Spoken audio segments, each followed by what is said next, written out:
What happens when you combine grit, vision, and a fearless appetite for risk? You get Preston Fernandes. From a family legacy rooted in California's Central Valley to taking on not one or two, but 3 dairies in a single month, Preston's journey is anything but typical. In this episode, he shares how he's built opportunity out of dairies that needed a little TLC, leveraged a lean management style, and learned some hard truths about leadership, growth, and grit along the way.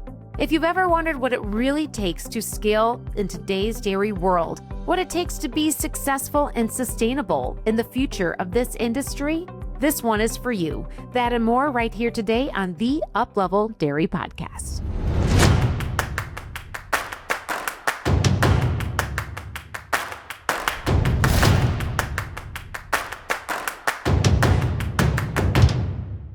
This episode is brought to you by AHV. AHV Animal Health Visions helps empower their customers as entrepreneurs that embrace innovations in animal health. As a knowledge center, they are a leader in the field of quorum sensing innovations and advisory services for optimal animal health, with programs that focus on improving key areas such as udder health, uterine health, reproduction, and more. So Preston, here we are. I'm excited to be here with you for a lot of reasons. One, because when I got to meet you in Nashville, I was like, there's something to this guy. He's pretty cool. We had some good chats, and I just really appreciated, getting to meet you out there. And lo and behold, it just worked out that we could have this time today. So the story I heard from you when we sat down, originally in Nashville on some rooftop over a few drinks was pretty fun. But today I get to be here in your farm office in California. And when I say farm office, this is a building of character. Well, thank you. Well, I'll start by saying welcome to California. You're here just before the heat. So just kind of take this mental image back with you. And this is what it's like year round, of course, right? But the history. Well, we'll try to make it sort of as brief as I can. But my great-grandfather immigrated from the Azores Islands to, the East Coast. And the story has it that he rode on a cattle trailer from there to Central Valley of California. And by the time he got here, there really weren't any folks left on the cattle trailer. So he got to hang on to that cattle trailer, and then he came to owning a couple cows. My grandparent, or my grandpa, was born in that cattle trailer and was one of, I think, 12. Whoa. Well, fast forward, I guess, that would be kind of first generation, right? But my great-grandfather actually lost everything. And so my grandfather, he served in the military, and he did all kinds of other things. He built chimneys in Tahoe, put pianos up in high-rises in LA, milked cows in Artesia, where Disneyland's built today. Did a lot of things that eventually ended up back here in the Central Valley, and him and his brother were working, milking cows on a dairy that they eventually got the opportunity to rent.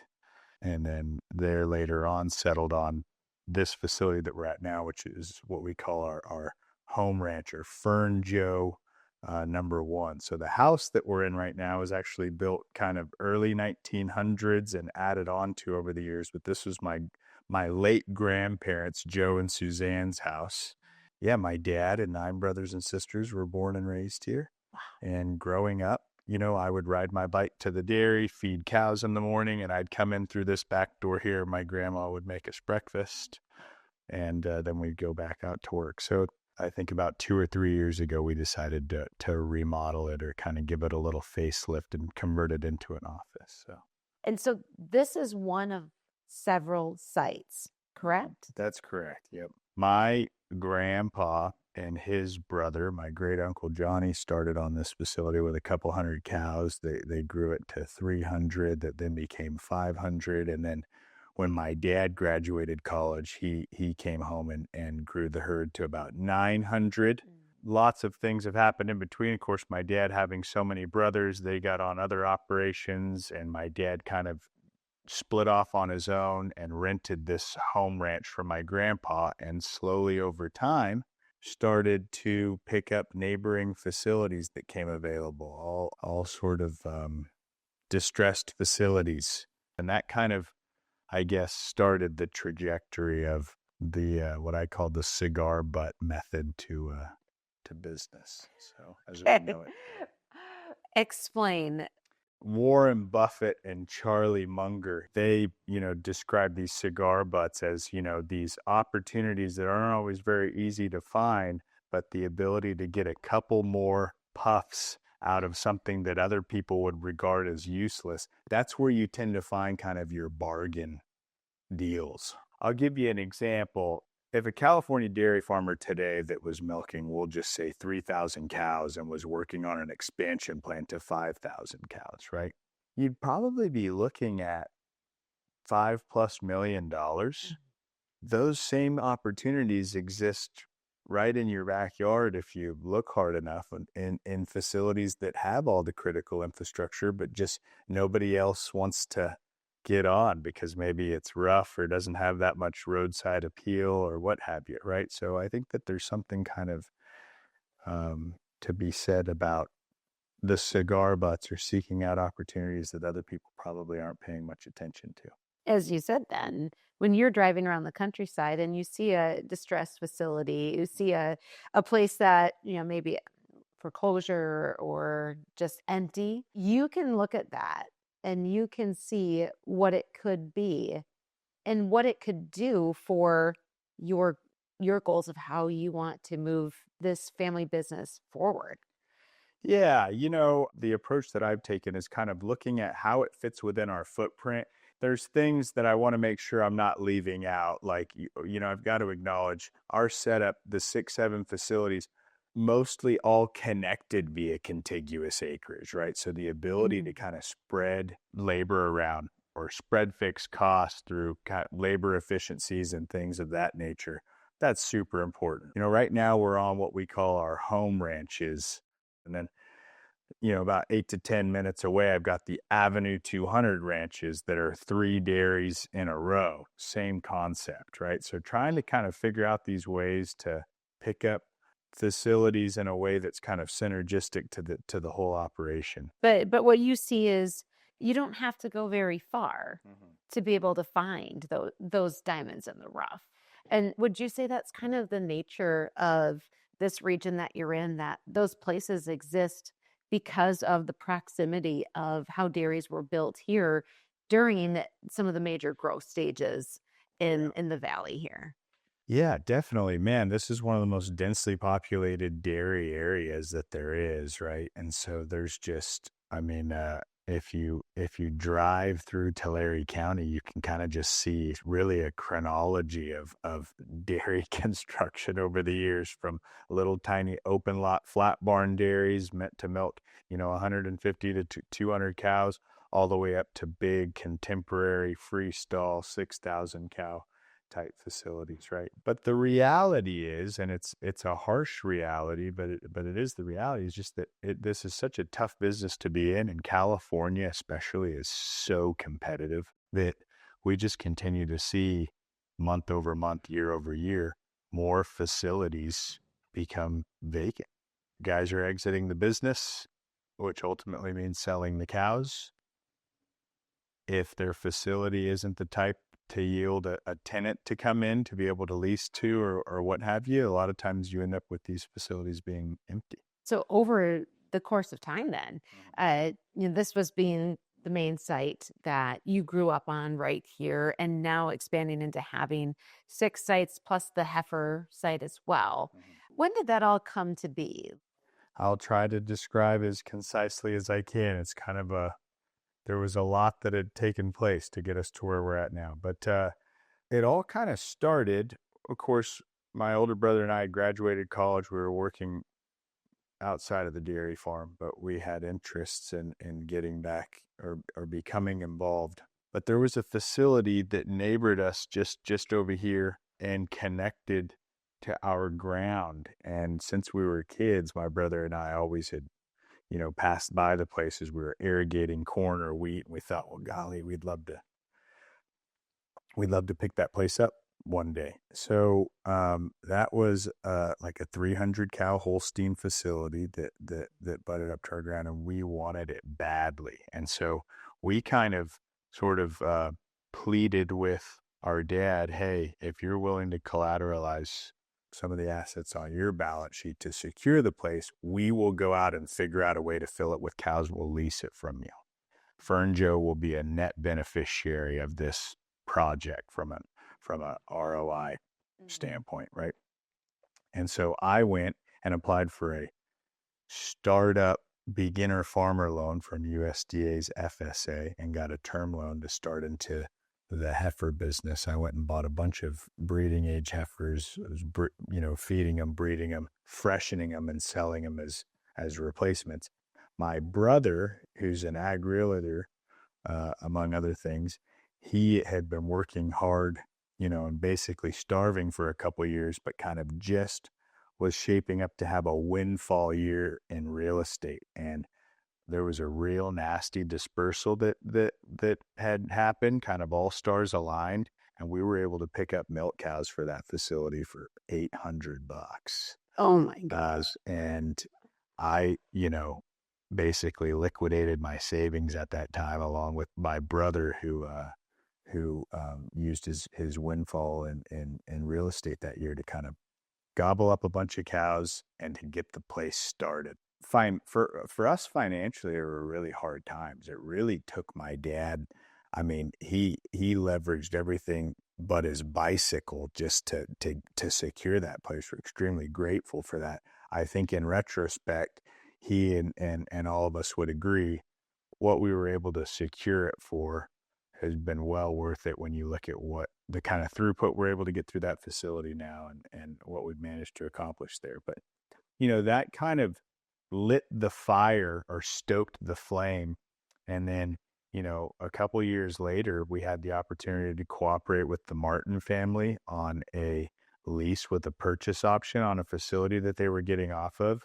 When we took the keys to the place to start just farming the ground, my brother and I mean, we lost a well like every other month for like the first half a year to a year getting going on the place. So really rough facility, but we had in mind, hey, how can we get off of some of these tougher places that are tougher on labor? The flat bar was a challenge to keep people there and so forth. And so the plans were to make the necessary improvements to that other facility to be able to close a couple dairies and consolidate.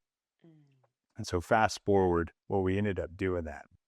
And the neighboring dairy farmers that are on another 2 locations just beside it approached myself and my brother. And so at that time, we were extraordinarily ignorant and thought that just would be a fantastic idea, and we couldn't lose, and no problem, we can do it.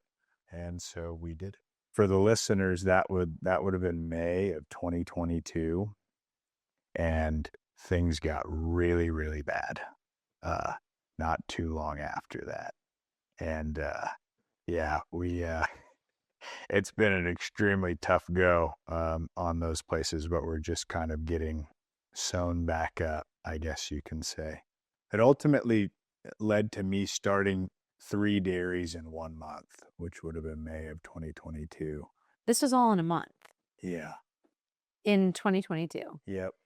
And right before things kind of turned a little bit, huh? Market-wise? Well, so 2023 was just such a nasty year. We came in halfway through 2022. We came in without a replacement program. We just came in on the cows and on the milking and dry stock. We couldn't afford to buy the replacements, right? Think of what changed from that time moving forward. Well, milk markets took an absolute you-know-what, but also the cost of replacements has just gone up exuberantly since. There were a ton of things, on the facility itself that just made it really tough to milk cows there. But we're just kind of finally getting to a smoother waters, at least it seems. When you say smoother waters, to me, that sounds like you're going to get bored. Oh, yeah. Yeah. Yeah, it's never boring. I'll admit, the last 5 years or so has really kind of been, it's felt like drinking water from a fire hydrant. In retrospect, there was so many mistakes made along the way, one of which was we were taking on all this growth, and I was kind of just on this war path to getting all these facilities online, doing it, thinking I could do it all, no problem, right? And just we didn't have any of the critical infrastructure built out to be able to handle or manage that growth and manage it well.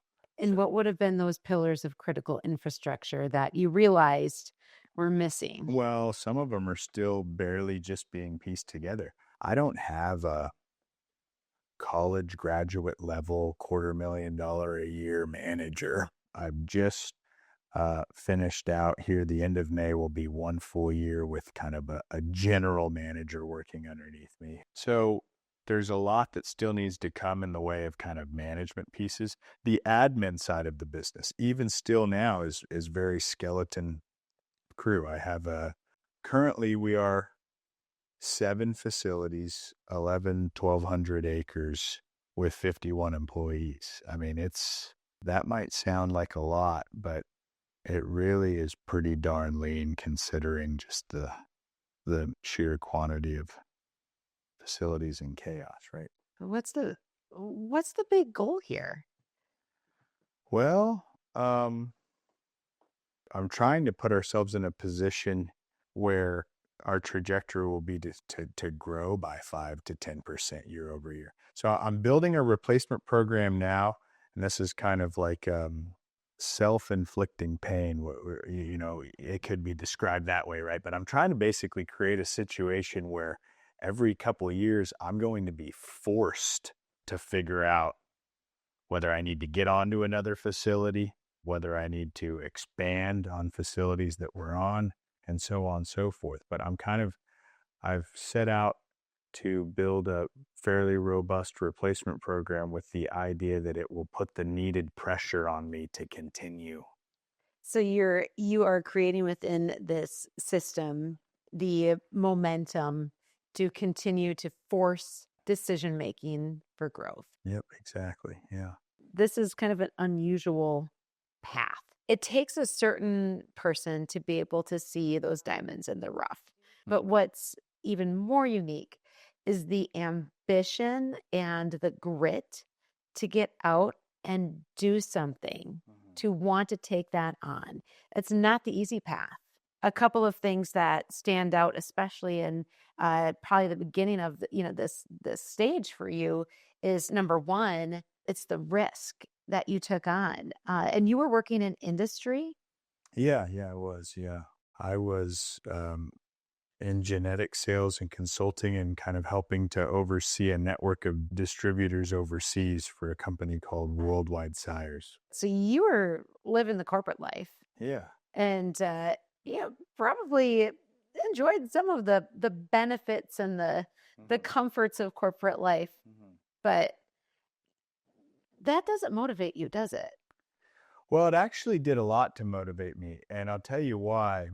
I hope I don't offend anyone from across the pond, but in my international travels and experience, of course, I met all kinds of wonderful and talented people, but I also would be involved in direct, on-farm consulting with some huge operations that were ran by complete dinguses. I remember it sort of upsetting me at the time, but it also kind of gave way to this foolish thought, or ignorant thought, I guess, that, well, if they can do it, I can do it.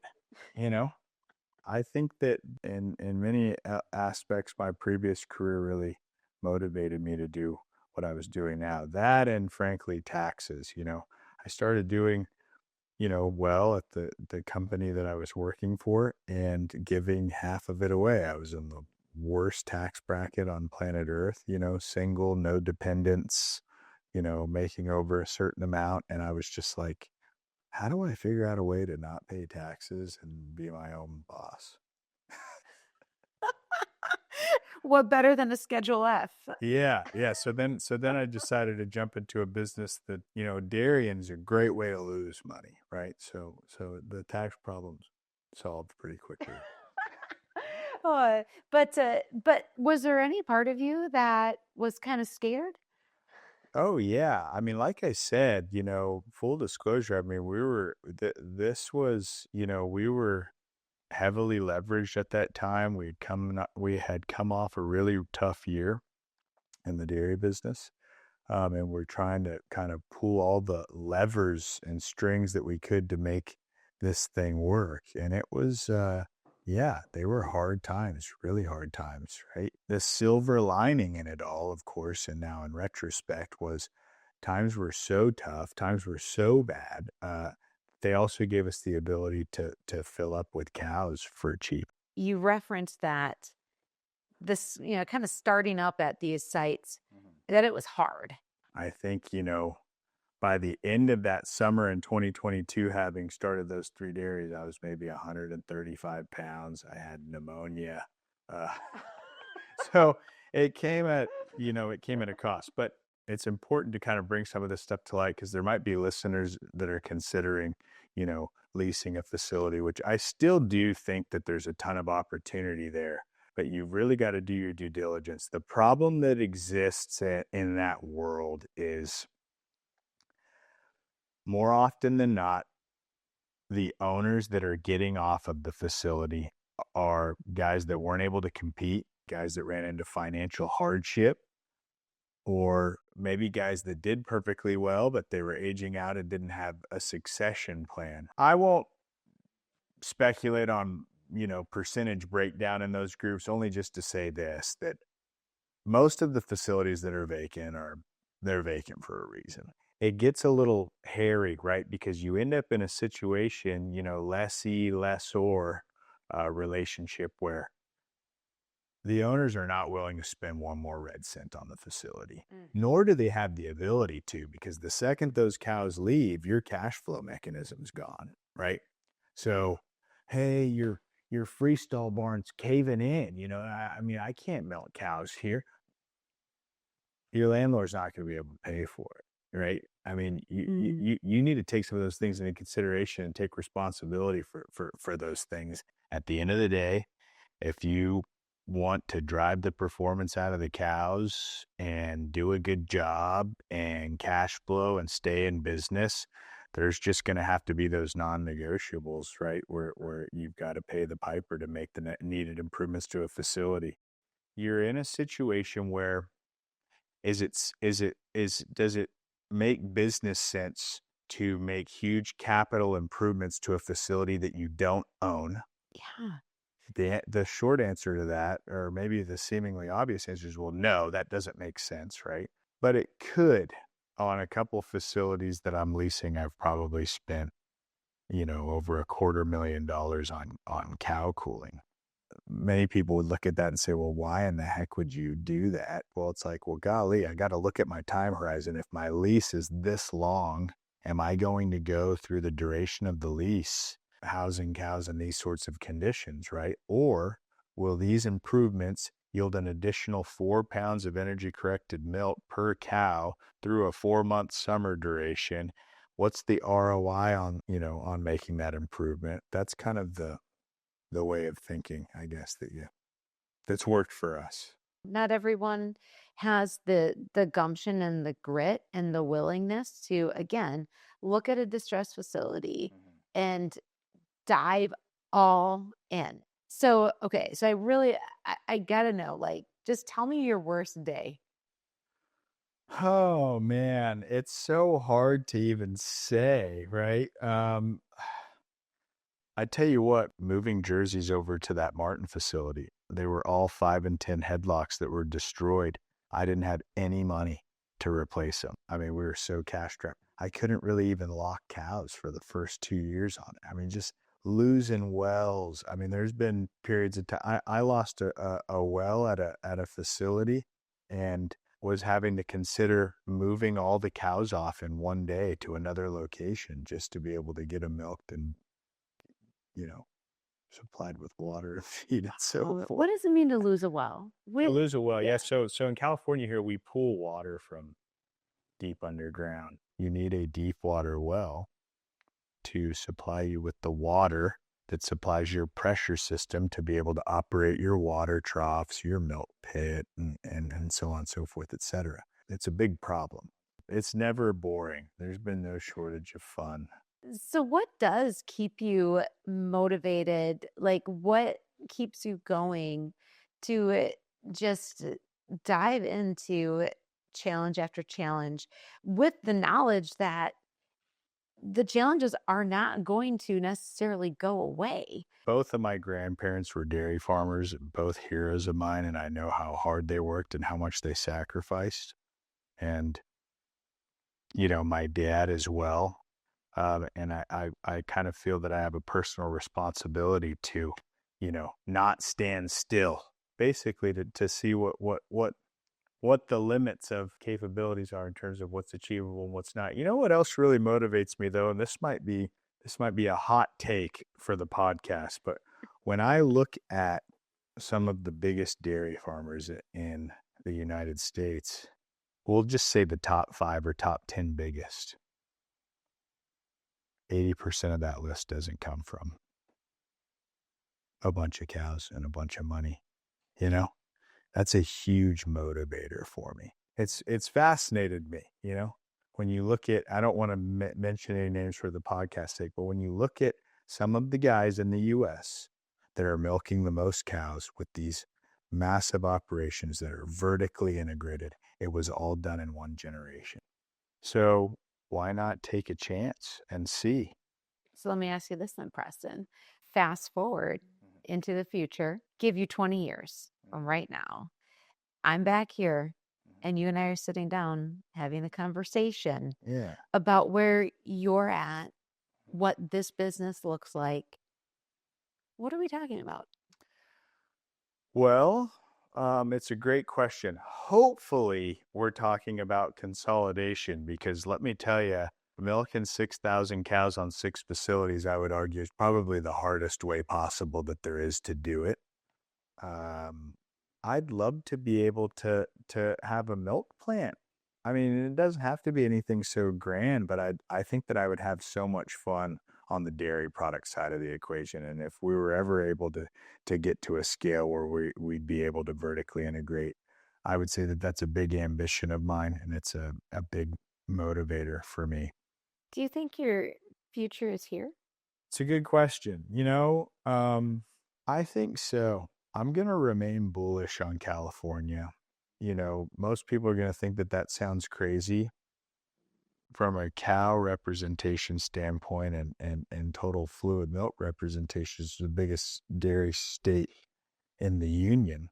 But every year there's less and less dairy farms, right? So how do you end up on that short list of families that's going to be milking all the cows here? I missed the big Texas migration. I missed the big Idaho migration. I wasn't able to participate, I guess, in some of these, migrations that shaped up to be big opportunities for guys to secure land for cheap and grow and expand these massive operations. It is what it is. So what do you do about it? Okay, well, I'm here. I'm in California. I look around. I'm going to be completely honest with you. Young people don't want to do this. Why would you? You got to be a little crazy, to be honest with you. I see a ton of opportunity for a young guy that's motivated and ambitious to take on as much as he can within reason, right? There's only going to be more people exiting this business, and there's only going to be less and less young people that want to participate. And I look around and I see a gold mine. So you see the gold mine, you see the opportunities around you, and you believe that future is possible. What do you identify as the greatest threats? Good question. I'm not going to sugarcoat our circumstances out here. Water is an issue. It really is. But in my mind, it's an entirely resolvable issue. We've got water here. We've just got to find better ways to store it and convey it. When I think of things that are going to personally hinder my opportunity or ability here in California longer term, and again, this might be a hot take, as they say, right? But it's creative access to financing. I'll be honest with you, for reasons that are understandable, the rigidity to underwriting today is, you hear about these success stories, and we'll call it the boomer generation, right? And all these deals that were made on a handshake, and kind of really just assessing someone's character and putting confidence or placing confidence in that person to do what he or she says that he's going to set out to do, and honoring those commitments. There doesn't seem to be the same creative access or avenues to financing today. It's kind of a dull place right now. What do you think that looks like? And is it through the bank? Well, that all of the other sort of kind of more cavaliering avenues have seemed to have gone away. Back in the day, it wasn't unusual for a feed company to finance your growth, right? There seemed to have just been a lot more creative ways to grow back when, that don't really exist now.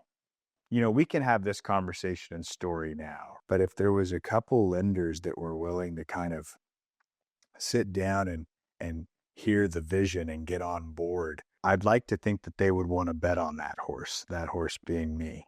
You are fully vested in your future being in this business, aren't you? Mm-hmm. Yeah, I am.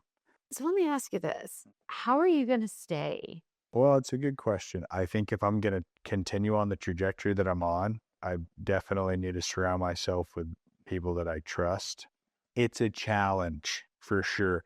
When you're on a beautiful 6,000 cow single site facility, it's easy to find a talented manager. When you're on a bunch of little rinky-dink places, and I know your listener audience is ranges from small farmer to big farmer. I'm here to tell you, there's nothing harder than running a small dairy. I mean, that's as hard as it gets. And so from a talent acquisition standpoint, it does become a big challenge to find those people and to be able to pay those people really well. So, yeah, I think that with the right people, more can be achieved. And so again, kind of looking out, you run pretty lean here. Mm-hmm. So when you make a choice, what are some of those things that you're looking at, evaluating, playing around with to say, okay, could this technology or could this new and shiny thing in the dairy industry be a fit? I try to think of myself as a lifelong learner. So I welcome trials, research. I've done a little bit with a handful of different companies. I don't really want to go and endorse any company specifically, only just to say a couple topics that I find interesting and that I think are the future of the business. One is reduction, or at least starting in the direction of moving towards non or reduced antibiotic usage. Hopefully, maybe eventually someday, no antibiotic usage, right? This is a very hot topic from a consumer standpoint, and I think that it needs to be kind of acknowledged and recognized. And if there are ways that we can give the cow what she needs to live a long, healthy, happy life without the use of antibiotics, I think that that's a worthy pursuit. Outside of that, from a technology standpoint, yeah, I mean, robotic feed pushers, stationary mixers, these are things that I'm looking at, thinking about, having discussions about. Some stuff that I don't think anyone's looking at, except for me, because I'm a weirdo, is I've been spending a lot of time in the wee hours of the evening looking at bipedal robots, so humanoid robots that through, NVIDIA technology or AI can be programmable to learn how to do certain tasks. I think that just, for example, bipedal milking robots could be a really interesting concept. What would that look like in real life? What that would look like in real life is humanoid robots milking cows, which sounds crazy, but I think that the technology is actually a lot closer than most people think. It seems impossible. I don't think that it is. There's still a place for humans in an operation, for sure, right? But think of what we're trying to do when we milk a cow. We're trying to get that cow the exact same experience every time she comes into the milk farm. I'm here to tell you, you can't change the human condition, which is subject to procedural drift and days where you might be a little less motivated than other days, right? And so on, so forth, etc. Right? I think that humanoid robots in a milk barn needs to be pursued, and I've got my eye on it.